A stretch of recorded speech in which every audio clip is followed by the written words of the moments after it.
Well,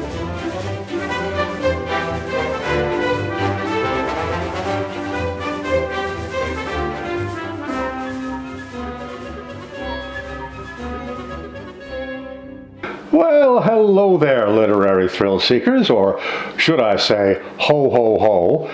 Welcome to my YouTube channel, Old Man Reads Poetry.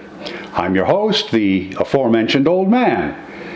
As I post this video, it is early December, and the Christmas season is fast approaching. Or, to judge by the displays in many retail stores, it is already well underway. Either way, it seems appropriate to offer you something in keeping with this joyful and festive holiday. And what could be more in the spirit of Christmas than a poem by Clement C Moore? What's that you say? Name doesn't ring a bell? Well, the name of his most famous poem almost certainly will. It's called A Visit from St. Nicholas, also known by its first line as The Night Before Christmas. For 200 years now, this poem has been giving pleasure to millions of people. I believe it deserves to be read aloud at least once every Christmas season in every English-speaking home, at least here in America. But since you may not have a copy lying close at hand, please permit me to read it for you. Think of it as my Christmas gift to you. Here it is. A Visit from St. Nicholas by Clement C Moore. 'Twas the night before Christmas, when all through the house not a creature was stirring, not even a mouse. The stockings were hung by the chimney with care, in hopes that St. Nicholas soon would be there.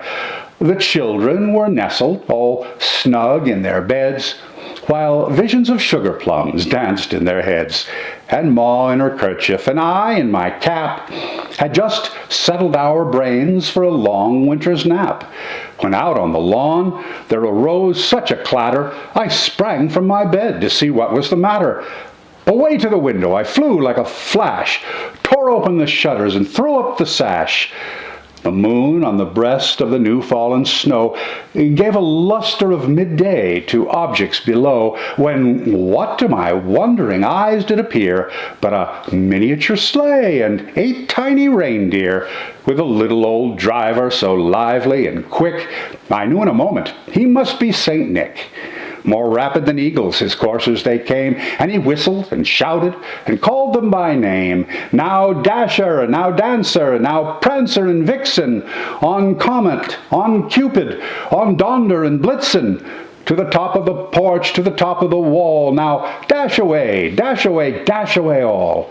As leaves that before the wild hurricane fly, when they meet with an obstacle mount to the sky, so up to the housetop the coursers they flew, with a sleigh full of toys, and St. Nicholas too. And then, in a twinkling, I heard on the roof the prancing and pawing of each little hoof. As I drew in my head and was turning around, down the chimney St. Nicholas came with a bound. He was dressed all in fur, from his head to his foot, and his clothes were all tarnished with ashes and soot. A bundle of toys he had flung on his back, and he looked like a peddler just opening his pack. His eyes, how they twinkled, his dimples, how merry. His cheeks were like roses, his nose like a cherry. His droll little mouth was drawn up like a bow, and the beard on his chin was as white as the snow. The stump of a pipe he held tight in his teeth, and the smoke, it encircled his head like a wreath. He had a broad face and a little round belly that shook when he laughed, like a bowl full of jelly. He was chubby and plump, a right jolly old elf, and I laughed when I saw him in spite of myself. A wink of his eye and a twist of his head soon gave me to know I had nothing to dread. He spoke not a word, but went straight to his work, and filled all the stockings, then turned with a jerk, and laying a finger aside of his nose, and giving a nod, up the chimney he rose. He sprang to his sleigh, to his team gave a whistle, and away they all flew like the down of a thistle. But I heard him exclaim, ere he drove out of sight, "Happy Christmas to all, and to all a good night.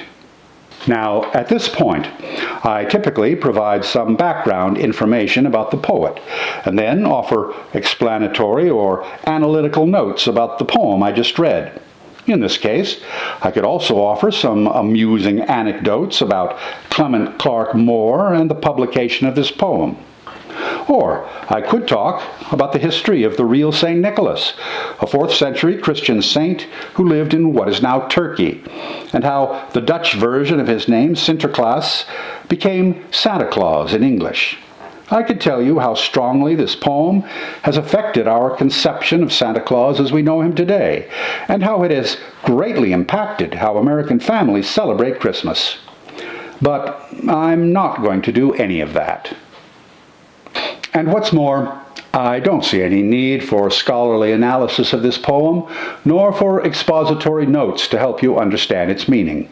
Its meaning is as plain as the nose on Rudolph the reindeer's face, isn't it? So, I will let the poem speak for itself, and close by simply repeating its last few lines. He sprang to his sleigh, to his team gave a whistle, and away they all flew, like the down of a thistle. But I heard him exclaim, ere he drove out of sight, "Happy Christmas to all, and to all a good night." Likewise to you, my fellow poetry lovers, I say, Merry Christmas. I look forward to seeing you again in the new year.